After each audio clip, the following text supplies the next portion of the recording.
Okay, this is episode 5 now. Episode many. Episode 2 bloody many. Don't even know what bloody day it is anymore. Have you got to that? You just kind of don't have a clue what day it is. I'm sort of planning my days. I know what day it is by the day that I have a drink. I'm having a drink on sort of Friday nights. Right, mine's Saturday, so yeah, kind of the same again. When I have a drink on that, right, okay, I know what day it is now. It's Saturday, Friday. It's so weird, isn't it? Yeah. Strange. But I guess these podcasts that we've been doing, it's made so much easier now that we've been able to do them on Zoom and Skype and stuff. Yeah, can I just say, like, this is Zoom now. When we speak to our guest Shane Meadows, we recorded on Skype, but yeah, we've moved up in the world now, haven't we? We've gone on to bigger things. I didn't want Zoom. I didn't embrace the change, but my God, I love this. I love it. It's so good to podcast. Anything change? I don't like change. It unsettles me. Yeah, I think no, it was David, wasn't it, who did change, wasn't it? Who did who? David Allen. David Allen change. Yeah, that was a subject. Yeah, agree. Just in general, just anything sort of like, you get so used to something, don't you? And then it's like, bang, then it's changed. But like being able to go outside your house. You get like being able to go outside your house. And then all of a sudden, bang. No, but it's give us it's sort of a great opportunity for us to get a lot of the guests that we've been planning on getting for a long time, and now obviously down to scheduling a lot. The guests that we've been wanting to get on are sort of available now, so we're quite fortunate. And which is, you know, the great guest that we've been able to bring you today's obviously Shane Meadows was one that we, you know, along with Stephen Graham and Shane Meadows, because when we started the podcast, we did say that we don't want it to be a This Is England podcast, and that's not what it is. Yeah. You know, it's just obviously we was in it together a long time ago, but you know, we've sort of opened lots of other doors with different guests and things like that. But at the end of the day, people like Shane and Stephen and Vicky McClure and all these people are our really close friends, and it just so happens that, you know, that we was in This Is England together, so it makes sense that we get all them on. Yeah, Shane was brilliant. Yeah, I mean, it's again, the listeners will hear in a minute, but it's one of them rare ones where me and you hardly do any work, and we just sit and enthralled to what Shane's saying, really, innit? Which is nice. Yeah, he's got that ability, anyway, where he doesn't do it. He doesn't do it on purpose, but when he starts to tell a story, everyone around him can just sort of get sucked into what he's saying, which is why I guess he's such a great writer. Yeah, exactly. Yeah, he's just great storyteller, isn't he, I guess? And you know, we had him on with a few subjects, as a lot of our guests seem to nowadays. It seems like everybody's got a few, which is great. I love it.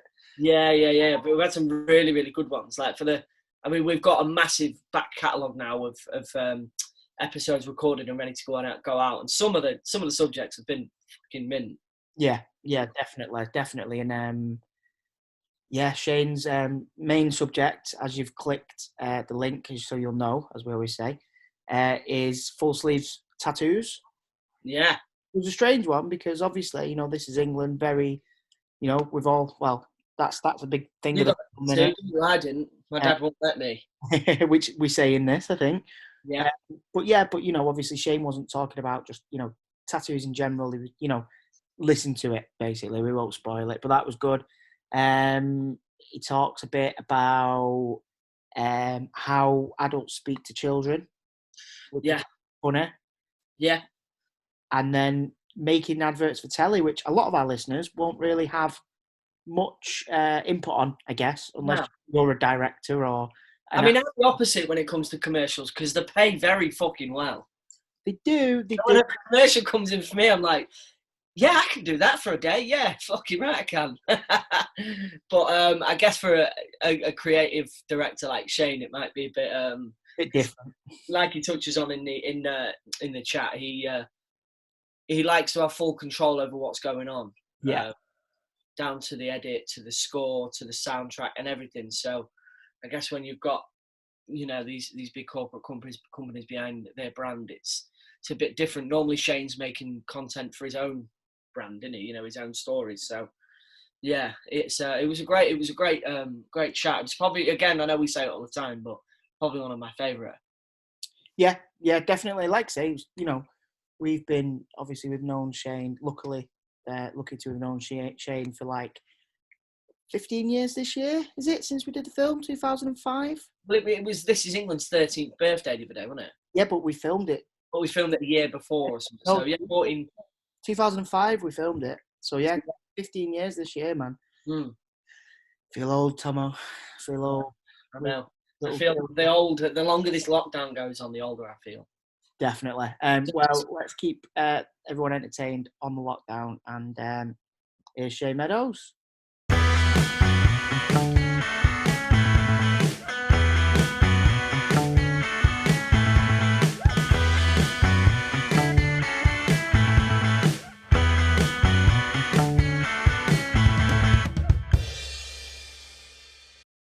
Righty ho. Right, okay. Tomo, do you want to introduce? Yeah, here we are again. God, I lose track of what weeks we're on now. You've done 25, Tom. Have we done 25? Is that how many are released now? I know we've been busy recording more recently. I think I went on Spotify. There was, I think there was 20. I think it was 25. Yeah, 25. Yeah, something like that. And then because now we're on series 2, so I've changed it now. So this might be say, I don't know, let's say 4 for good measure. Yeah. Yeah, a bit more forward planning wouldn't have gone amiss. And you spend a limit when you think all the time that we've got. But I guess we're just all like, we've just been saying, we've just been so busy like doing the garden and my house is absolutely gleaming, spotless at the minute with everything that's going on. So I guess it's kind of finding the good in it. But how are you doing, Shane? Yes, I'm good, mate. Yeah, I mean, I was. I mean, I've got a lot of friends, as yourself included, and a lot of crew who were just, some had really lean Christmas, lean winters, and had just got back into work, who had their jobs pulled from under them, and obviously, there's plenty of people with far more to worry about than just, not having work for a while. But it's I'm in our game, Tom. I'm one of the luckier ones. That I was just in the middle of. And I'm in the middle of writing a series, which is obviously like self-isolation before you even go anywhere. So, I've got the same thing as a lot of parents. The kids suddenly becoming a teacher at home for a number of hours a day, everyone being trapped in the house together and all of that. But you see what's going on to other people and hear other stories. And, obviously it pales by comparison, and you just got to crack on, do your bit. And anyone that comes past me too near on their pushback, I just slap their arse. How are you finding the homeschooling, mate? Are you finding all that? Not too bad. I said I did this really stupid thing of telling my kids, because I got 91%, because my kids had found some reports that I had when I was at school, and they're not good. They're sort of like Ted Bundy style, really worrying.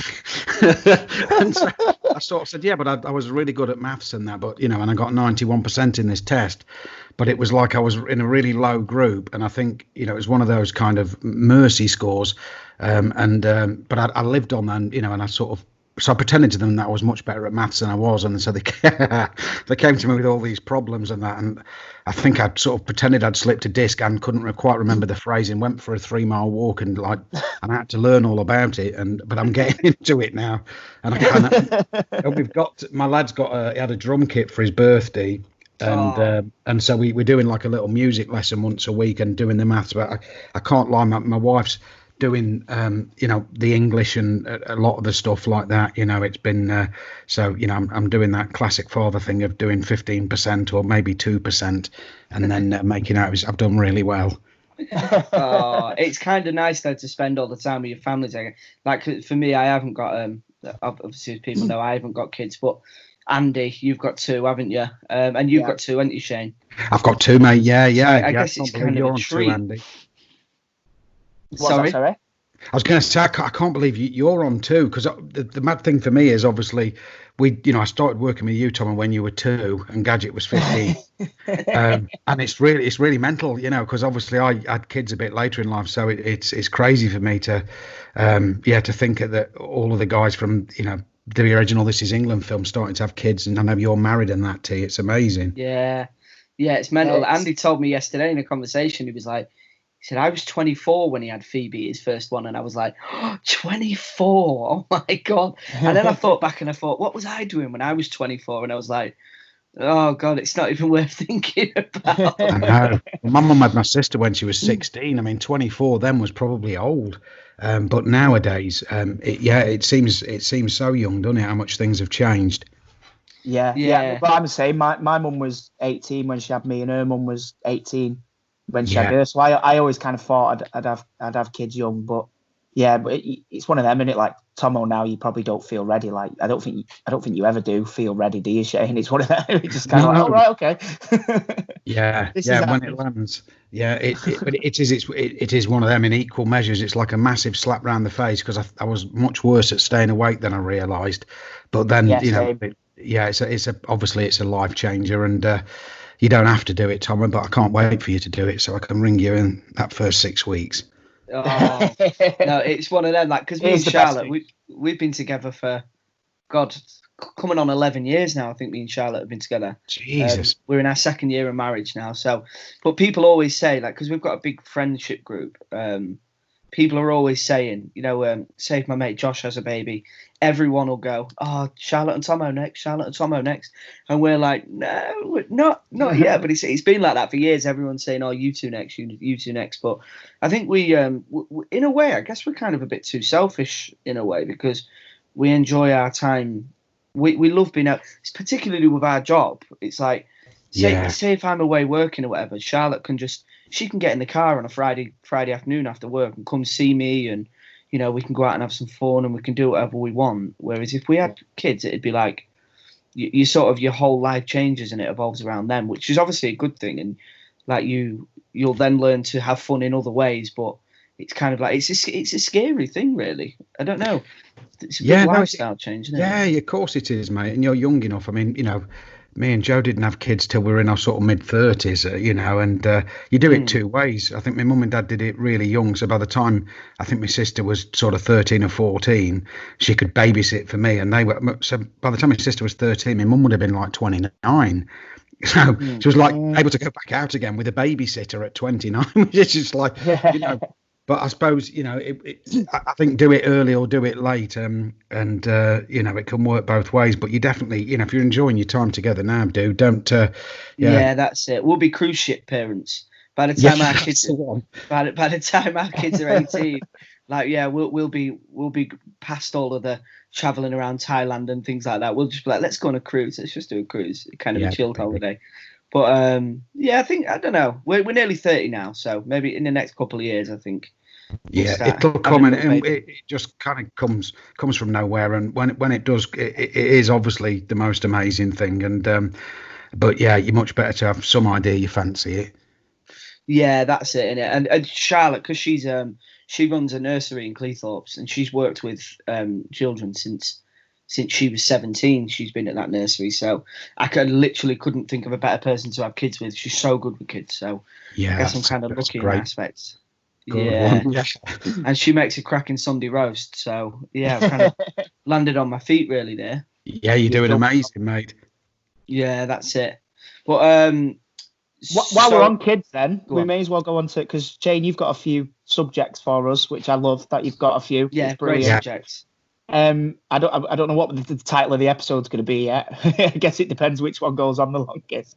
But it'll be the adverts that go on the longest. But all right, brilliant. Well, let's kick off then. As soon as I will talk about kids with the first one, because me and Tomo, we didn't know what you meant by it. I kind of thought, do you mean like when people sort of baby the kids? Like I'm not like that. Like I kind of speak to Phoebe like not like an adult, but I don't treat her like a baby. Yeah. And then Tomo said you didn't know whether you meant people who shout at the kids in the supermarket or whatever. So it's kids.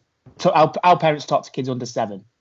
Yeah. So so basically, I was obviously you have kids and you go to the park and you have this idea in your own head that obviously I'm a bit like you, you sort of, I basically, when people speak to kids under 7, they always seem to have a really posh name. Like there might be 3 or 4, they might have bought their friends from down the road, and there's like 2 mums or, a whole family, and then all these little kids there, and you'd hear them calling out, look, Rufus, don't take that train off Lemmy, and I'd start hearing this stuff coming out of people's mouths, and I hated them. And I was sort of thinking, God almighty, wherever we went, you go to visit, like, some like farm or something with the kids, and just the way that you hear parents talking, and you sort of, they're looking at people thinking, God, I bet 30 seconds before your baby was born, you'd probably spew up if you heard yourself talking like this. And then this amazing thing happened where obviously you start watching videos about you've done of your kids, and I'm doing it myself.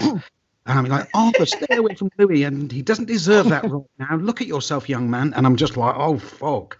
This is like a disease that everyone catches. And I was judging all of these people for the way that they talk to their kids, because people say you become your parents, but it's like worse than that. You become an absolute twat. And I don't, not even in a mean way, where you're trying to be all kind of kind and nice and judging everyone's feelings, and you just sound like an absolute jerkball. That was just one of my little ones that was, I was going around prejudging people at various parks and entertainment centres around the country, and then heard myself on video doing exactly the same and wanted to throw up in my mouth. It is hard though, isn't it? Because like, I guess even like my mum, like obviously we're different generations. My mum would have spoke to me completely different to how parents do speak to the kids nowadays. Like, because there is a lot of that, like you say, nowadays there's a lot of emphasis on, how the children are feeling and stuff, I guess, and stuff like that. But I did it yesterday. I was in the back garden with Phoebe, and we took a stabilizers off a bike for the first time. Oh, amazing. We've got a fairly decent sized back garden, so I'm going to give it a go trying to teach her while we're doing quarantine. But I found myself turning into that kind of that dad that I used to watch on TV, like, I'd never be him. I was like, come on Phoebe, you can do it, just lift and push, and not just like sounding like Mr. Motivator or something, trying to get her to ride a bike. It's because it's kind of what you're meant to be doing. I think it's the fact that when you hear it from someone else and you haven't got the perspective of being a parent, you kind of judge them. I mean, honestly, early doors, because my wife is been incredible, and she's really meticulous with, and rightly so, with bugs and all of that. So, and I'm quite an inherently lazy pig, and so when we were doing the sterilising in the house, we had this steriliser. And when our Artie was born, he had this tongue tie thing, and he couldn't eat properly because he had this really thick tongue tie, and he couldn't eat from a bottle. So you have to feed him with syringes, and we used to end up with about 13 times more bits and pieces to sterilise. And so Joe obviously told me, I had to go through like rigorous training to learn how to do it, and I was told there was a limit to what could go into this pot. And it's like, 4 bottles, 4 lids, and 4 teats, or you can have, 3 syringes. So, and a couple of times in the night, Joe would go to bed because he had this tongue tie, so he had awful colic and was crying and couldn't eat but was hungry. And so you've got these, so he wouldn't sleep sitting down, so he used to have to stand up holding him. And I would watch Boone, because Boone was running throughout the night on like UK Gold, Ken Boone. And and then you'd go to sit down and he'd cry, and I'd be so knackered. So when I went in to do these chores, there'd be like 376 things and 1 container, and I'm thinking I'm going to be here for about 4 hours having to do them in the way that I've been trained. So because she's asleep, I'll add a few extra bits in. Then I couldn't find the sterilising lotion either. So I got some fairy washing up liquid, and literally scientists with machines couldn't get as much into that thing as I got into it. It was literally like a cage with animals' faces pressed against the side of it, all dying. And I put it in the microwave, and then I felt I was watching the microwave, and it obviously wasn't facing the door. I wasn't able to see what was going on behind me. And then as this ping happened, I could feel this presence behind me. And it was one of those where it's in there, and she was kind of, I can't remember what it was, but it was along the lines of "show me what you've done," and I got this thing. There was all like bubbles and suds and 14 million melted plastic items in this pot, and I got caught red-handed, and then I did a number of things like that, mate, and it's like, you know, I'm inherently of a 70s and 80s kind of mode, and obviously Joe does everything properly, and I appear to be doing everything properly, but where I can get away with it, I do risk everyone's health. God, that sounds... Go on, mate. Go on. I was going to say there is a lot to learn though, Shane. So you're not on your own. We've all cut corners with stuff like that, because like the sterilising thing, I've never fully understood either. So because after a certain age, you can kind of stop doing it, can't you? And you can. And it's obviously it's one of those things that it's designed to do a certain amount of things so the steam can circulate. So if you fill it with 99.9% plastic, there's like 0.1% for steam to get around. So she's got a sixth sense for that stuff. I tried to sneak out with him once because he wouldn't sleep, because I know he sleeps in the car, and she'd gone to bed, and I gave it an hour. I watched an episode of Boone, and then after an hour of that, I thought, there's no, she's going to be flat out now. And I snuck out the door. I opened the door, left it slightly ajar, went to the car, was going to put him in the child seat, and there was a knock at the window above it. It was like something from Psycho. And I looked up, and she was just stood in the window with her finger, as in going, come back into the house. The scariest thing I've ever done in my life. And, it was like a top mission. Yeah. So there's me kind of going around judging all these parents, like, Philip, leave Sally alone, all of that malarkey. I was the worst of them. Oh my God, that's it. That whole thing about the whole sterilising things, like that scares me. Things like that, because I'm exactly the same. And the way Andy worded it, he said like cutting corners. I'd think, I mean, what's the worst that can happen? And next thing, your baby's turning into a lizard. I'm like, it's one of them though.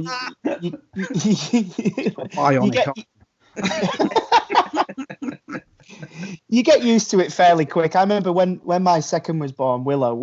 I was working away at the time, so I was like coming home on the weekends and stuff as much as possible.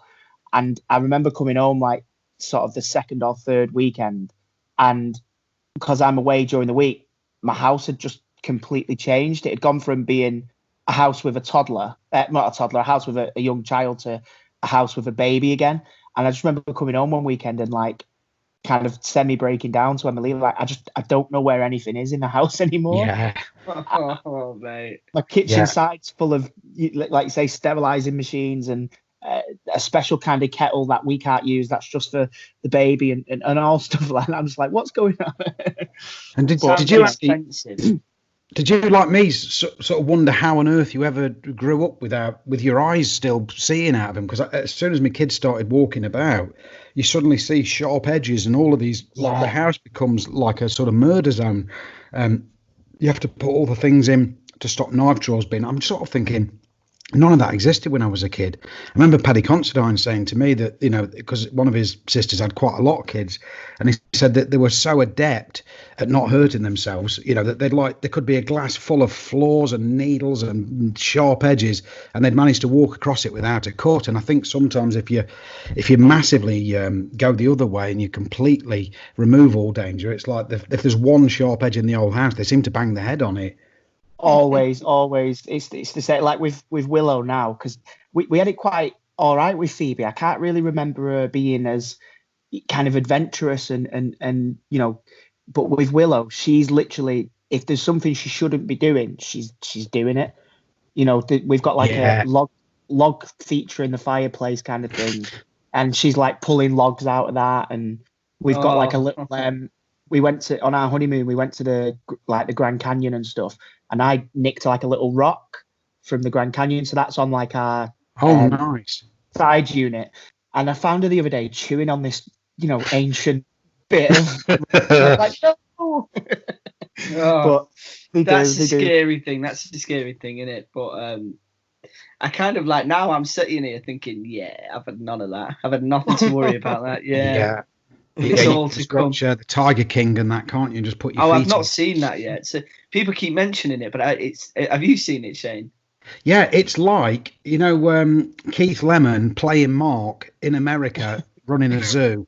It's absolutely incredible. Yeah. Playing Mark Herbert. Yeah, it's like, or Mark playing Keith Lemon the other way, but you can't believe it's real. I mean, it's absolutely gobsmacking. Because I watched the first step and it's crazy. Have you seen Wild Country on Netflix? Wild Country? No. No, that was amazing. Because it's like it was about this kind of guru that came to set up almost like a meditation type center with its own philosophy, almost like a religion that he brought to America.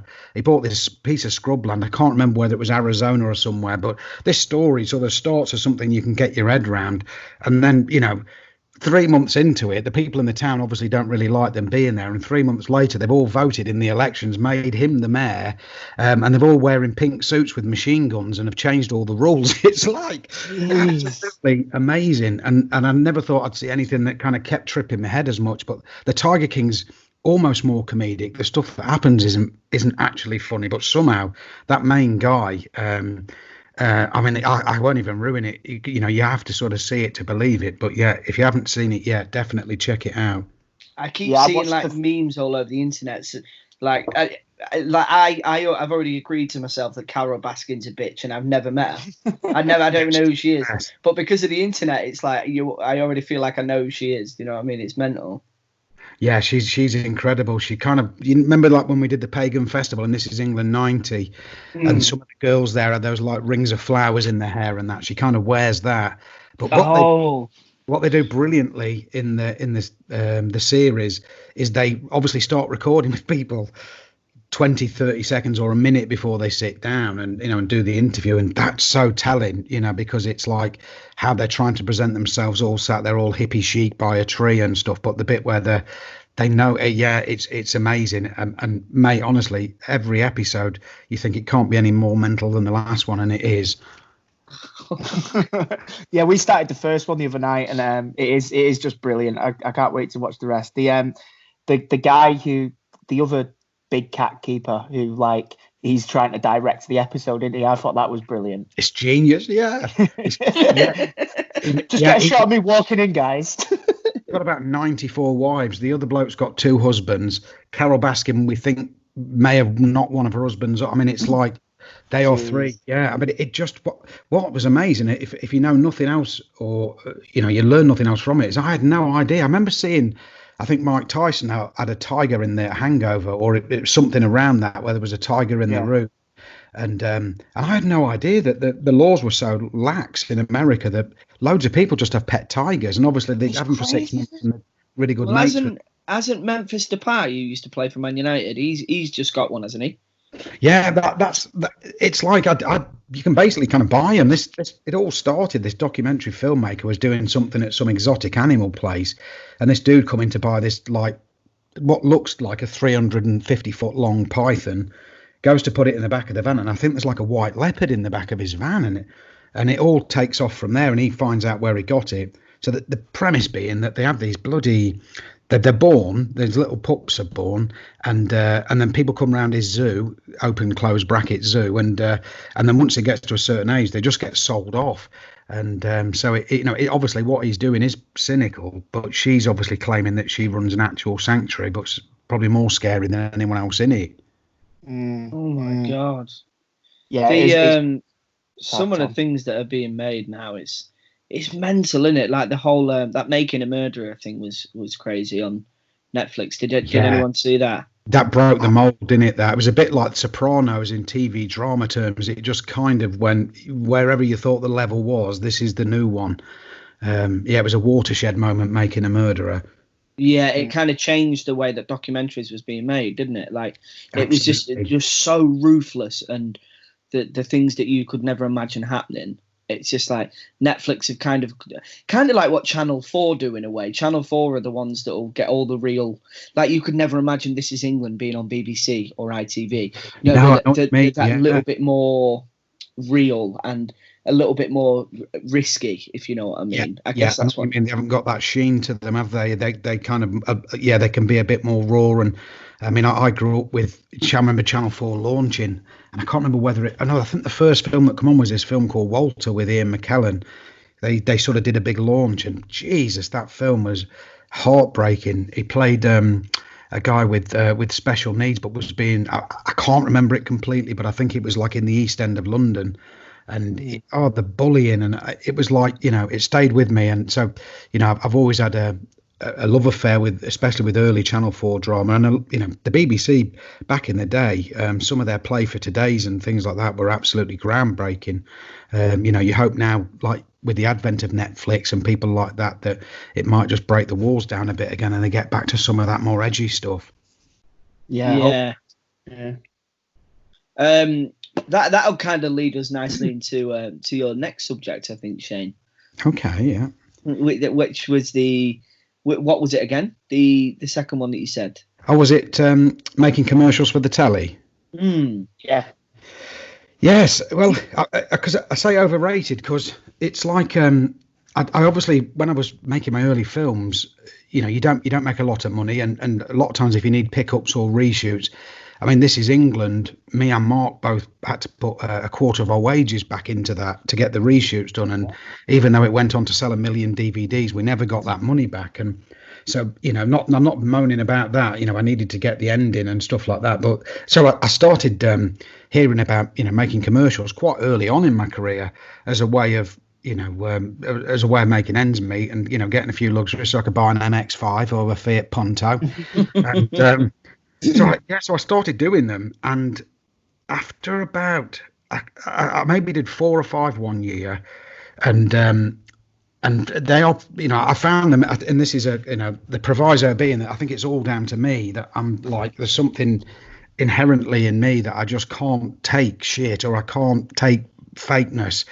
I really struggle with it. Now, obviously, if you're being paid £5,000 a day to do, I mean, when I say a day, you might do a 2-day shoot. You're not doing like 50 days in a row. Yeah. And it's nothing compared to footballers' wages. But at the beginning of it, you kind of go, well, for £5,000 a day, I'll do anything. I'll like fiddle with. How high do you want me to jump? Yeah.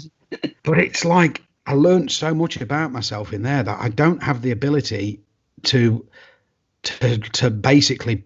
I don't have the ability to lie when someone's talking out their arse, and I certainly don't have the ability to laugh when a joke isn't funny.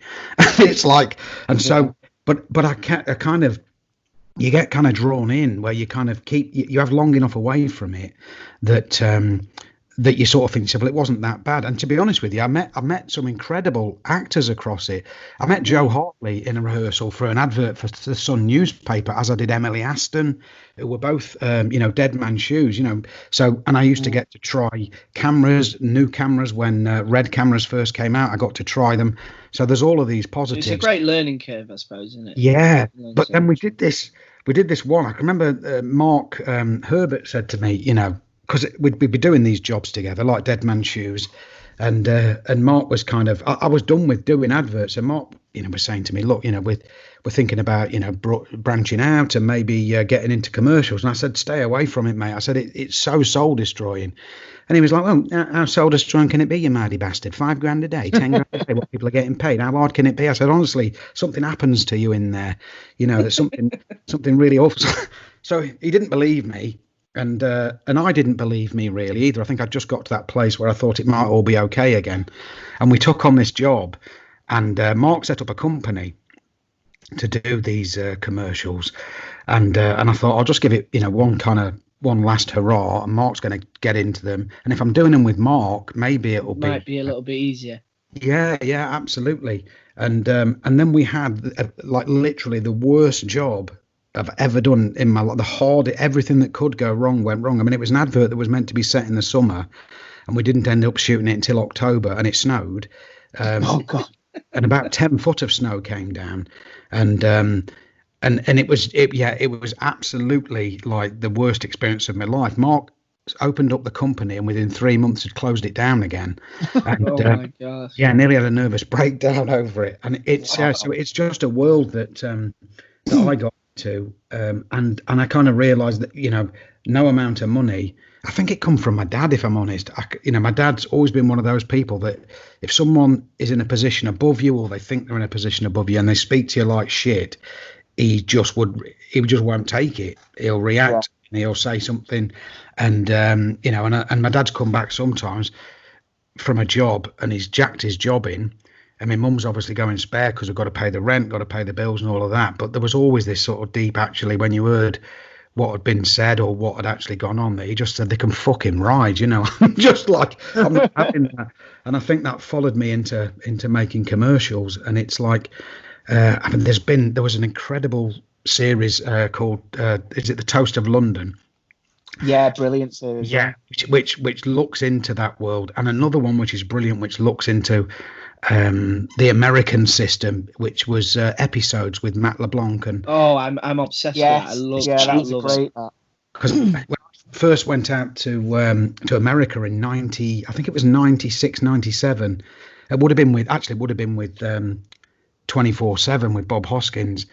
And I was getting that sort of treatment a bit, where they just won that BAFTA and all of these people come for you and they all want a piece of you. I remember coming into my hotel room at the Toronto Film Festival. I don't think they have them anymore, but these phones, they have like a red flashing light on them. And for the first 2 days I was there, the film hadn't been screened, and you'd come in, it never was anything other than just a plain red light. And after the screening, it got this big review. And then I come back that night after this big dinner, and the phone was just flashing constantly. I picked it up and pressed the answer phone thing, and I got like 32 messages. And all of this stuff started happening, and I was like just about to sign a deal with some people in the UK. And all of these people start blowing smoke up your arse. And the way they handle it in episodes, I can't remember the main dude who works at the studio with the beard and the slightly bald head, the one who always takes the piss out of accents.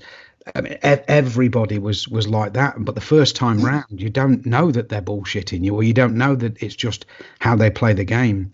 And so, I kind of come back from America and I was having presents sent to my house, nothing crazy, but you'd mention, because I'm a right techno head, I'd mention like a Palm Pilot or some new clamshell phone that had just been launched by Motorola. And by the time I'd got home from America, them things were at my house. And so you're thinking, you hear all of these stories about these guys, the guy that did Judge Dredd being one of the most famous, and the guy that did, oh my God, Richard Stanley, one of the most amazing stories ever, an incredibly talented man that went to do a horror film, which was The Island of Dr. Moreau. It's one of the most heartbreaking stories ever, that truly gifted filmmaker and just got absolutely broken. And I got very close to signing a 6-film deal with a studio out there, and just got cold feet and kind of thought, something's not right here, and backed out of it. And but when you see things like episodes and you look at what happens to them with that series, I know that would have happened to me, because what I kind of do isn't, I suppose, I can only work one way, and I couldn't work under that system. Yeah, it's more, I mean, it is a complete and utter business, especially out there, isn't it? Like, I love, have you ever watched Entourage as well? I've not seen Entourage, no.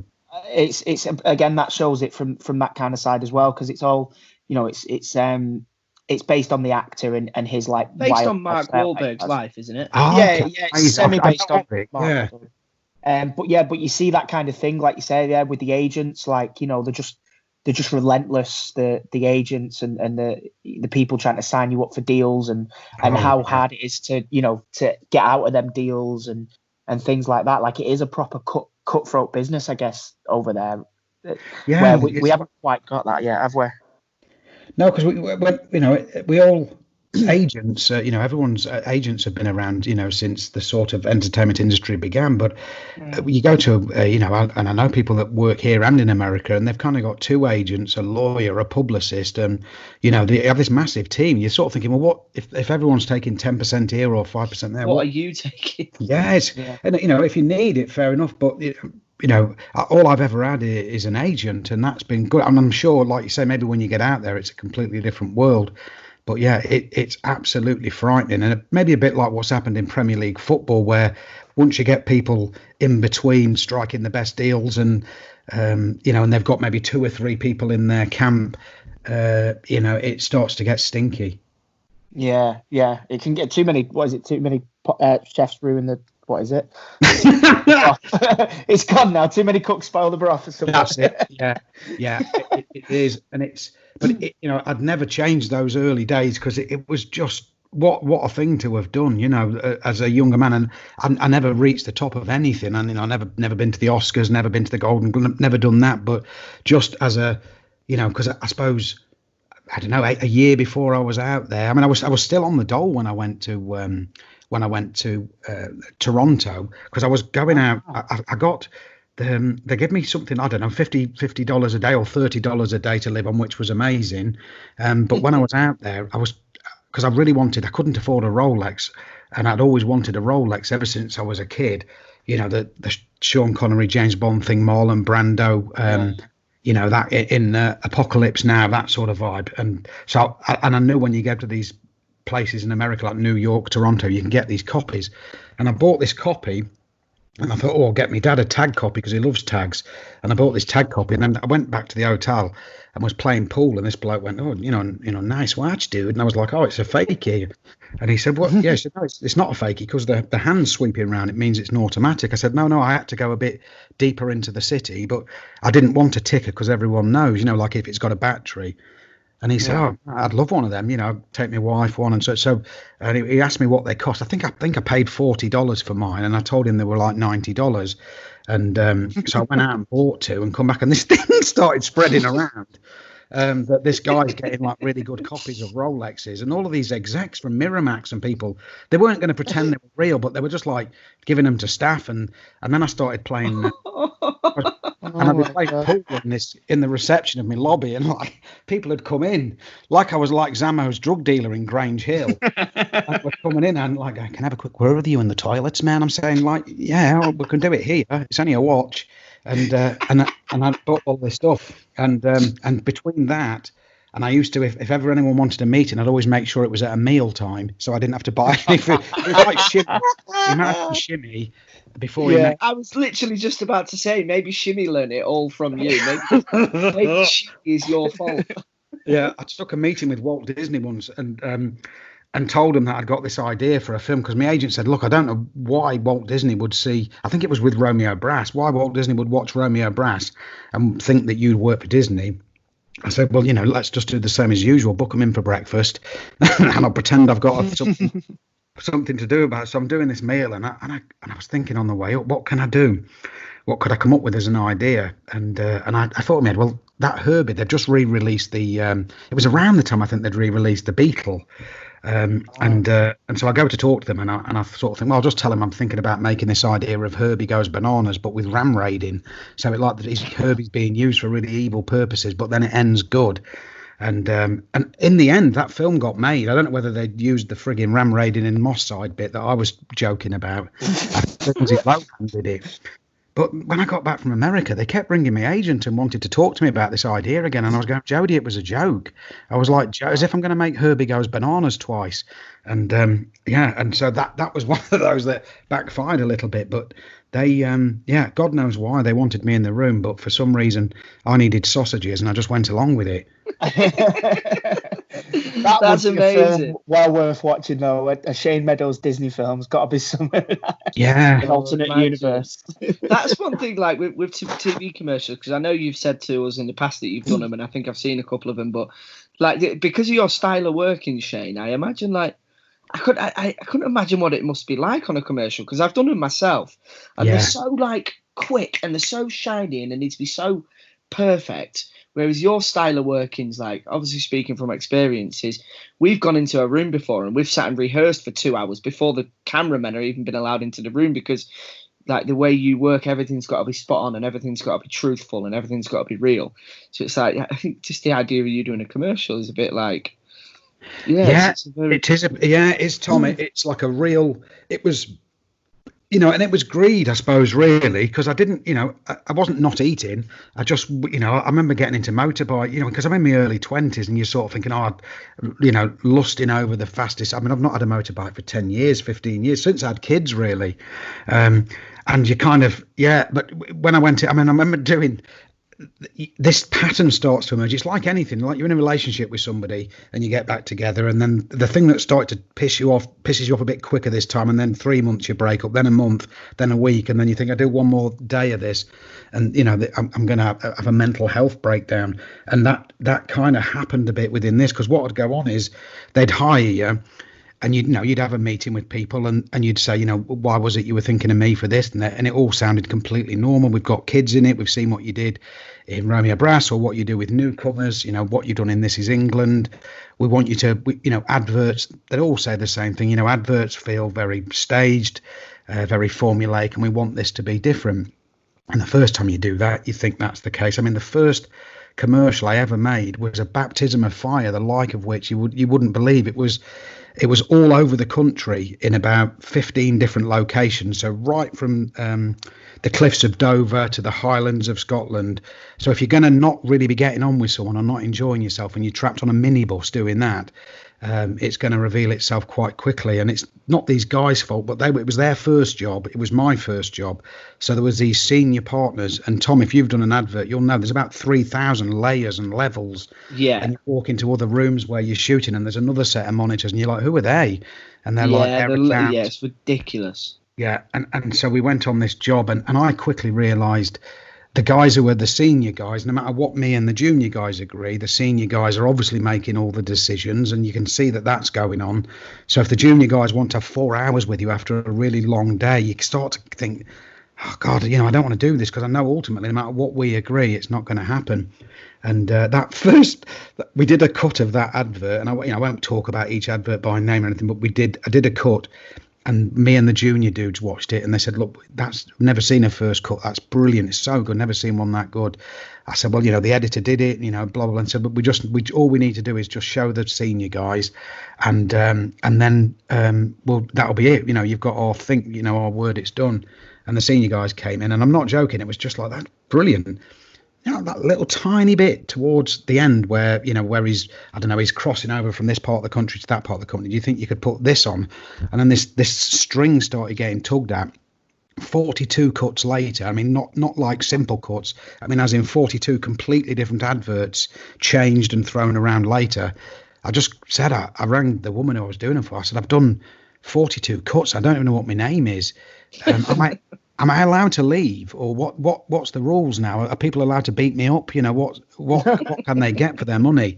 And she said, well, if you've done 42 cuts, I think you've probably, what you do is put your director's cut forward.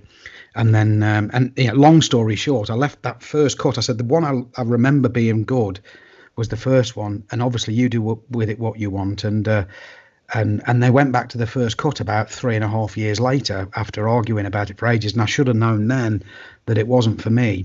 But like I say, especially at the very, very beginning, it was just a means to an end, a way to be able to go into restaurants and eat posh cottage pie and buy things I never would have got. But if you've done them, Tom, I mean, and the great thing of it's like having a hangover. No one feels sorry for you. Like on an advert, I'm not going to feel sorry for you. You just got paid loads of cash.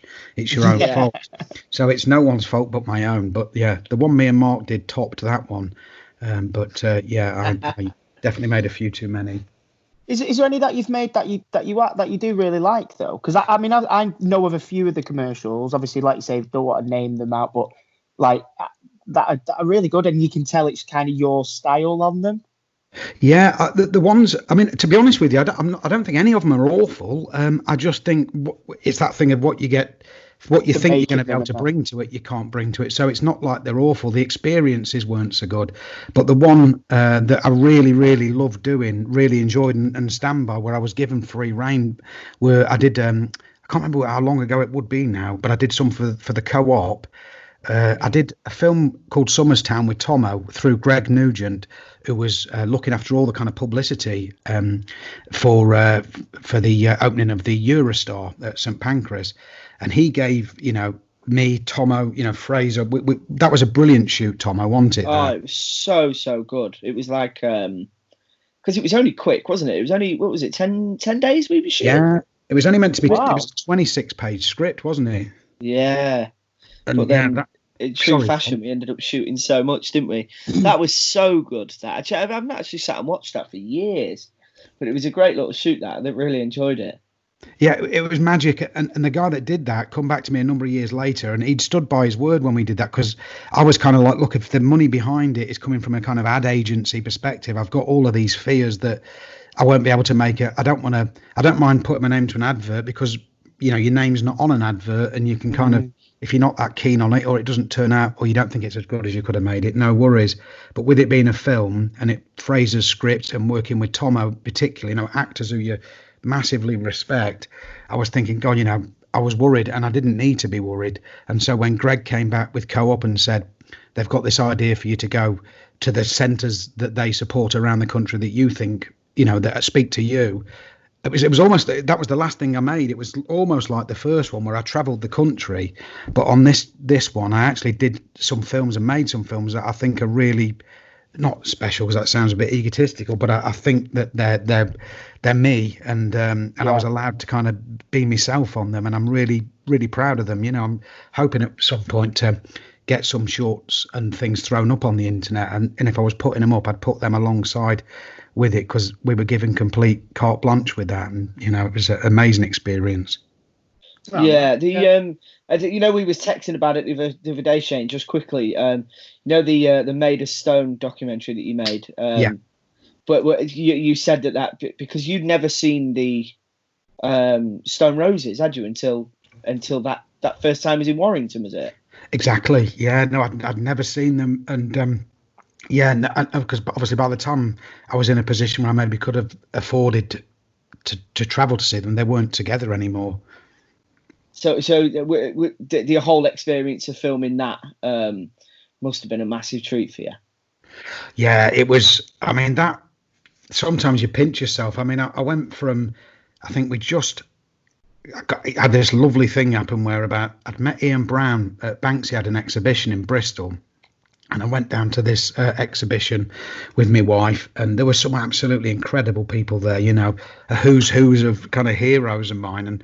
And Ian Brown was there, and you know, it's that thing where you don't want to be someone that goes up and introduces someone. You know, it's like walking up to someone and having a dinner in a restaurant or something. He was there for something else, but I just did that thing that people do, and I suppose you have to, because you might never see that person again. And I went up and sort of said, you know, I'm so sorry, I'm a big massive fan, blah blah blah, you know, and I told him my name, and he recognized the name. He said, you didn't do Dead Man's Shoes, did you? And I said, yeah. And he said, oh God, all the boys on the tour bus were hassling me to watch that a few months ago, and I sat and watched you, so it's a banger, you know. And we ended up having a brilliant chat, and it was like my life was made on that day, you know, just from meeting him and talking to him. But maybe 6 months later, I don't know whether it was my agent, Dean Rogers, I can't think about it. There was like 3 or 4 people that got in touch with me and said, I've had a message for someone who knows Ian Brown, or Ian Brown himself's trying to get hold of your number. And so I got this text of his number and made this phone call. And then I got this news, which was almost like a poison chalice in a way, because I was going to have to hold it for 3 months before I could even say anything. So whatever it was. And Ian said, you know, me and the band are getting back together, and we sat and said, because they'd had a rough time with the press, awful, you know. So, you know, if it was now, it would be even worse. But every it's a bit like Oasis, the Gallagher brothers. Everything they did was on the news. You know, you couldn't hide from anything. And they said, you know, we shouldn't really do a doc. It'll just be a pain in the arse. And then I don't know what, my name must have come up in there. And there was this, because there was a mixture between Man City fans, Man U fans. They never agree on anything, but they all agreed to at least see me. And they rang me, and I got in touch with Mark, and I sort of said, you know, this is going to be the hardest thing in the world, because you are literally the one person in the world I know couldn't keep a secret if you tried, but you don't have to. And we locked, I don't know, a week after that, of knowing that we're getting back together, I got another call saying, we want you to come to the rehearsal room to meet everyone, see what we think, no commitments either way. Me and Mark locked the final episode of This Is England 88 in London, came up in a van, picked up a camera, and then the opening scene to the film where we're sort of driving into that place, it was all captured live.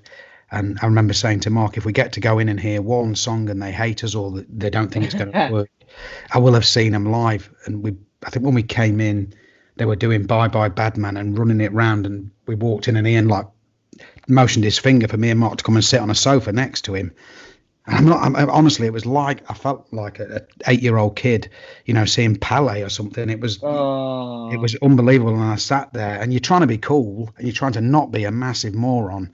But it blew my mind, and I sat there and I watched that, and I remember thinking, if nothing else comes of it, then this would be worth it. Oh mate, yeah, I texted you the other day, didn't I? Just said that I'd rewatched it, and it's like, as a fan of the Stone Roses and a fan of your work, it's like it's such a good film. So if there is anyone that's listening that hasn't seen it, then it was a fan of, Shane's work, All the Roses, then you should definitely go watch it. But thanks to you. Yeah, so 100%. good. And like I say, I think the best thing about it is that we get to see we get to see the documentary filmmaker just being excited about it and stuff. That's just that's still to the day is one of the best nights of my life, was the Manchester premiere of that film. Oh, that was amazing. A good night. So good. Yeah, but, it was amazing.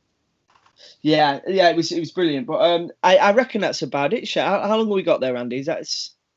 We're on like 49 minutes. So yeah, yeah. Sorry, mate. Go on. Unless you wanted to talk about your last one, Shane, which I think, because I was a bit confused, because I know you've got a fair few, and I know Tomo's got like his whole body covered, or did have at one point, was sleeve tattoos.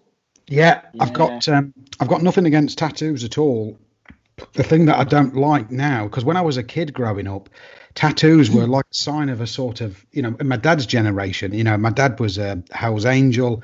He had all these, really sort of raw rock tail tattoos, Elvis tattoos, skulls, all of that sort of stuff. And there was this sort of almost like a navy quality to some of those. That they were uber cool.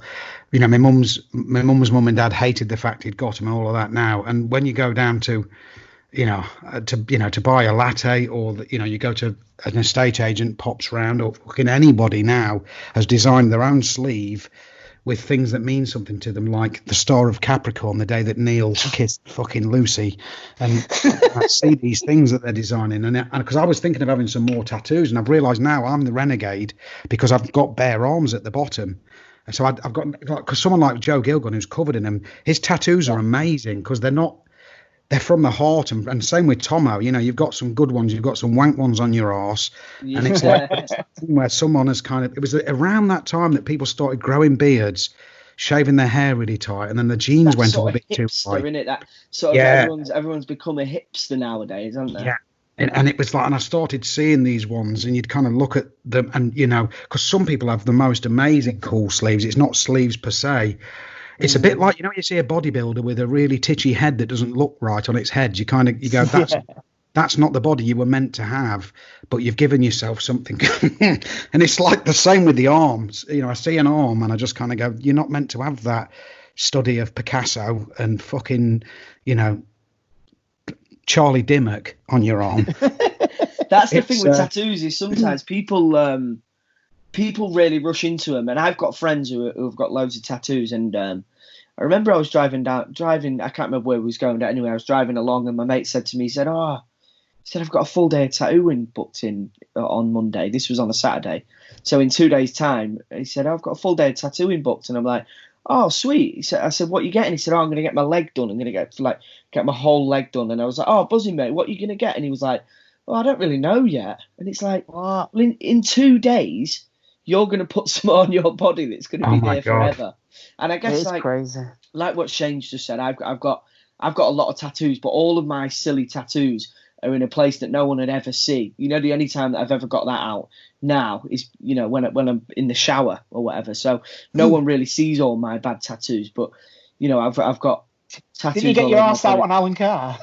Yeah, that was years ago. That was years ago. Come on, that was when I was a fame hungry idiot. But now I'm like, okay, think about things a bit more now.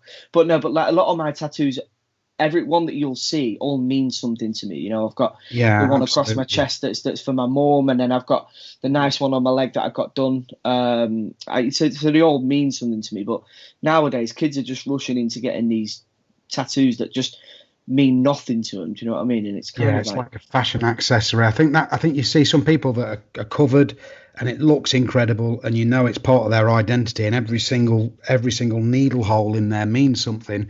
And then other people, it's like they've just thrown on some designer jeans or something. It's just like putting a watch on. Yeah, obviously each to their own and stuff like that. But it's in that camp of like, parents' voices at the park with kids. There's something about it that, and that just makes me feel a bit sick. But but like I say, I just when I kind of grew up, we were doing them on each other down the park and all of that. So obviously, it's great that people are having them all done in proper places. But there's something that's depowered them a little. I think it all started with Beckham, and I'm Beckham's biggest fan. But I think him having them made them cool to a lot of people that would never have thought about doing it.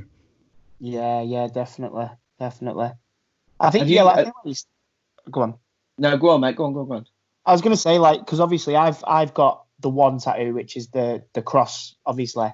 Oh yeah, you got the cross on your finger from the film, didn't you? That because I remember when we went back to do 86, and I wanted to do it. Like, I'd wanted to do it since we did the film. I always talked about getting it done, and then you kind of said, oh yeah, maybe you should go and get them done and stuff. And it's something that means so much to me. I couldn't imagine just getting like a fucking, I don't know, a football or something just down on my arm.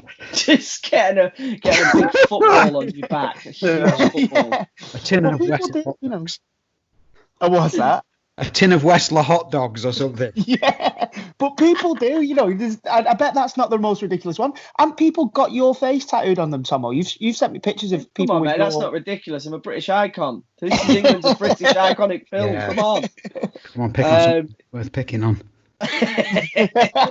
Yeah, I know, but people, I guess are kind of like, because this is England meant so much to some people, then that's kind of like, people are sort of proud to be British and whatnot. So I guess that's kind of, but I mean, when I was a kid, I've had it covered now, but I tattooed an Adidas Originals logo onto my ankle. Can you remember that? Yes, I certainly do. Yeah, because you had to get makeup artists to cover it, I guess. That's right. Sorry, go on. You all turned up in between series, like you'd go away from This Is England 86 to 88. Woody was the best. He'd come back with like postcodes on his arms that weren't there the year. Yeah, he literally got a postcode on his arm, didn't he? But and that's the thing I love about Joe, because his, they weren't like designer classics. They were things that it was his nan's postcode, and it's like, what a beautiful idea. If you looked at it on a bush, you'd think, what on earth is that? But when you actually asked him what it meant something, and that's kind of, that was beautiful. But it wasn't beautiful for the makeup people, because you all were evolving, and having tattoos of things that obviously didn't exist in 1988. Yeah, God, I remember when I had to cover my leg one up when we was doing the infamous masturbation scene in 88, that one. And Sean, smell, I think it. Yeah, it is. It's the Christmas one, because you're in the play and that, aren't you? Yeah, I think it's when Sean creeps off to knock one out. I remember that being a massive issue, because the one on my leg's literally like my whole calf, pretty much. So it's a bit of a pain in the ass. But the one thing my dad always did say to me when I was a kid was, when I got my first tattoo, because my first tattoo was my mum's name. I just got Sharon on my arm in really small writing, just on my shoulder. And I remember I used to walk around like with my sleeve rolled up a little bit to like, because I think I was only 17 or something, 17, 18. So I used to think I was really cool with this little tattoo on my arm. And now thinking back about it, I'm like, oh, that's quite embarrassing. But my dad always said to me, he said, if you want to get tattoos, I can't stop you, because he got a lot. Similar to your dad, Shane. Yeah, he was exactly. He's got all of the old school tattoos, but he always made me promising that I'd never get any on my hands or face. So it was really difficult because we was all together when you got the cross tattooed on your finger, weren't we, Andy? Yeah. Did it in Sheffield, didn't we? Yeah, I remember that. And I remember thinking, oh, I really want to do it. But in respect to my dad, I was like, he did always make me promise never to get it, because he always thinks, say if we're at a wedding or if we're at a funeral or a christening or anywhere you've got to wear a suit, he said, you can put a suit on and no one will ever know you've got any tattoos. So I always had to respect that. Do you know what I mean? Yeah, I get that, mate. The cross thing was, I suppose, because I'd put that on me as a kid, and then because Combo was putting it onto you, there was something iconic. For whatever reason, it become something that we all identified with, and everyone sort of. I can't remember what era was it, Gads, when people all had the tattoo. It wasn't after the film, was it? Was it on one of the series? It was 86. When we were rehearsing that week of rehearsals and that for 86. Yeah, because if I see you guys and look down and see it, I feel a special, certain kind of pride. Yeah, well, that's it. Because to me, because obviously it's a crucifix, but I'm an atheist. But to me, that's a T for This Is England, and it's something that completely changed my life, I guess. So Yeah, me that too, means mate. that means more to me than any other daft tattoo you can get. Yeah, it's a lovely tattoo, and it is nice to know that, the amount of people that have come up to me in the streets on nights out and things, and they've all had the cross tattooed on the fingers.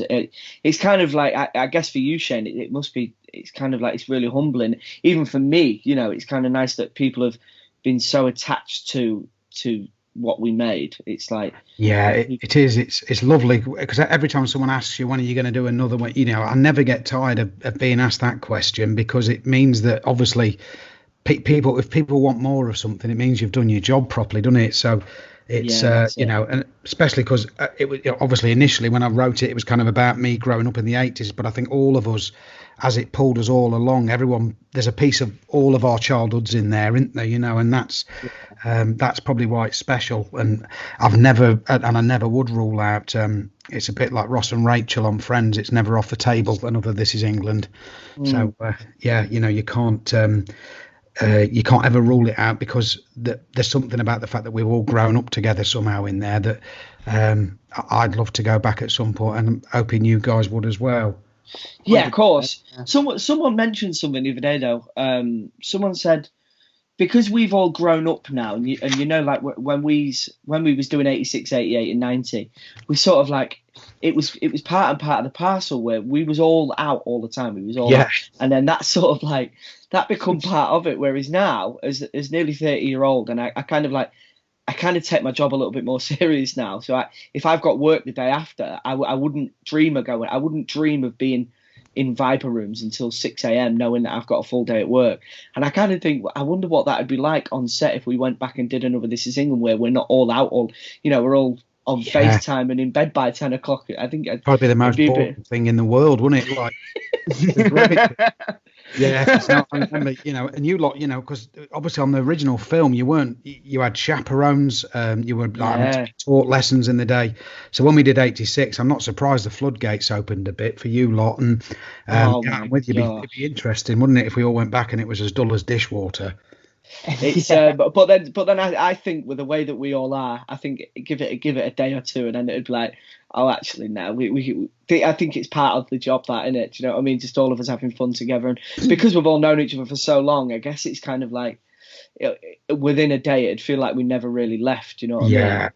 Yeah, it would be. It's a summer holiday. I think whenever we go back to it, I think it's waiting for us. That you can actually, I know you probably didn't realise at the time, but you can go out like I did with Mark and have 3 pints and go home and still be busy. The time for the work. Yeah. You can do what? Yeah. Oh God, some of those times, because when we all did 86, we all shared apartments, didn't we? And you was in there as well, weren't you, Shane? I was, Tomo. Yeah. Do we have to go there, guys? Oh God, some of the things that sort of come across. That was bizarre. In my dreams, I was like, the things that went on, But it was just you hadn't had a chance to do any of that on the film, and then you obviously went back and parted and had the crack. And the mistake that was made was me thinking, at whatever age I was, a 35-year-old man, could sort of be living up the corridor from his cast. It was the worst idea I'd ever had. But I think you are right there though, Shane, because like I remember that very, very first night in the flats, and we were all in that, was it Michael Soccer who had the balcony room? Yeah. And it literally, you could have sat there with a camera and it would have just been a scene it would have been a party scene out of the series, wouldn't it? Like we all just kind of not reverted into the characters, but it was just crazy, wasn't it? You had Joe Gilgan saying, as he does, just telling mad stories, and I think I was like comatose on the bed at one point, really drunk. Shimmy had his pads out trying to fight everyone. Those wrestling days were amazing when we used to put those big coats on. You used to put a massive ski jacket on them. Roman Greco wrestled Shimmy. And you all had guns as well. Do you remember that when you all had? Yeah. I found mine the other day. I was clearing out the house and I found my big shotgun. It's huge. Oh, God. And there's a way you can pump it and it fires like 7 bullets at the same time. Oh, my good God. the best memory of that was I remember walking into Joe Gilgan's flat. I think I must have needed some milk or something, and I went upstairs to nick some off him. And as I walked through his front door, I got shot in the shin by about 4 different BB guns from a shotgun. Joe was lay on his bedroom floor with the door open, and he just went, 2 hours. I went, what? He went, I've been lay here for 2 hours waiting for someone to come in. Oh my He God. completely just shot me in my shin. And I believe that he was there for 2 hours as well with Joe. Remember the one where you started punching each other in the undercarriage? Oh, yeah. Oh, yeah. Yeah, I can remember that. Go Yeah. on. Well, yeah, because I remember there was this thing where you'd be stood. You had to be at your most innocent and most vulnerable. So you might be talking to costume or makeup, and then someone would sneak up behind you, go underneath you, and hit you as hard as they could in the private section. And then you called it. Do you remember it called a truce? I don't know whether you signed a treaty. An amnesty. We had an amnesty zone. Yeah. Yeah, and you had an amnesty zone, and it was down to things like when you were ordering food in takeaways, and whenever someone was. The amnesty kicked in, and you broke the amnesty, Tomo, didn't you? I fully broke it. Yeah, Joe was ordering a Chinese, and Joe Gilgan, who played Woody, and I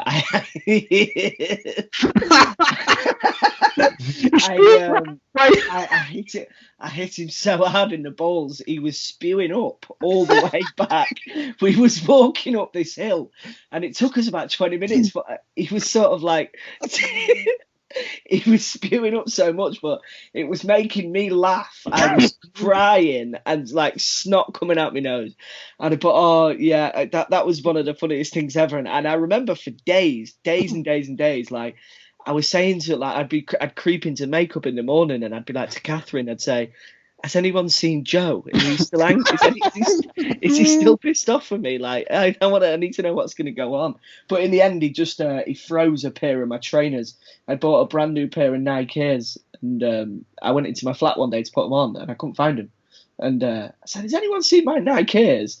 And then I asked Joe, and he was like, have a look in your freezer. So I went and Do you remember how we got him back though? No. Me and you Googled best pranks to play, and we went upstairs and got some cling film and put it around his toilet seat. So basically, Shane, the idea is Joe would go for a pee, not see the cling film, and pee everywhere. But Vicky went on his toilet before he could, so Vicky ended up just covered in piss. Oh, jeez, dude. It's some of the greatest times. It's brilliant. Yeah, such a good laugh that we have on that, isn't it? Magic, absolutely magic, mate. Yeah, it is a summer holiday, like you say. I think. Yeah, I'm sure we've got one more in us, but who knows? Oh, we'll see. Well, I think we can end it on that note. Thanks so much for doing it, Shane. I know, obviously, like you say, you're busy writing and stuff, but thank you very much. Yeah, thank you very much, mate. Thank you.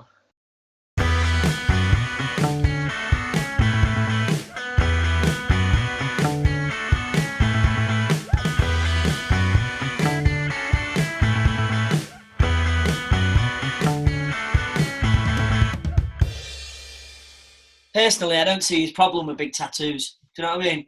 The problem is, let me show you this actually. We can get in on that. Go on. If you look close enough, here, you can see his name. Have you actually got Oh, yeah. I've got his name tattooed on me, so take it back. Show everybody my name tattooed on you. No, I've grown up now. I don't like getting them out. No, I mean that's the thing in it, because obviously Shane's like got nothing against tattoos, as he says, but it's those that I guess are just meaningless, pointless tattoos, isn't it? Is what he says. And your there is that. I mean, I've seen your leg in IRL in real life, and you've got stuff there that means a lot to you. Yeah, your angel on your chest. Do you know what I mean? Each one of your tattoos mean a lot to you. Yeah, that's 80% of them do mean something. 80%. What are 80% of them, because I've got quite a lot of shit ones that I got when I was a kid that I thought was funny and I thought was a good idea. But then as I grow up, I would like now, because for people who are listening who don't know, I've got loads of names on my ass, and Andy Ellis is one of them. I've got Vicky McClure, Joe Gilgan. I've got all of the cast of This Is England. And when I was 18, I thought that's a good idea. But now, like, it's like Shimmy always says, "Oh, show me your ass." I'm like, Yeah. I'm nearly 30 now, Shim. I don't want to be getting my ass out and smoking Nobody shells. wants to see it at 30. You know what I mean? So it's a prime example, like rushing into tattoos, getting them when you're a kid. Yeah. And not thinking about it. And my dad said that to me. He said, first of all, you're a fucking idiot, but he's got bad tattoos as well. But he said, you'll get to a certain age, Tomo, and you'll regret them. And I sort of, not that I regret them, but I do think that was a stupid idea.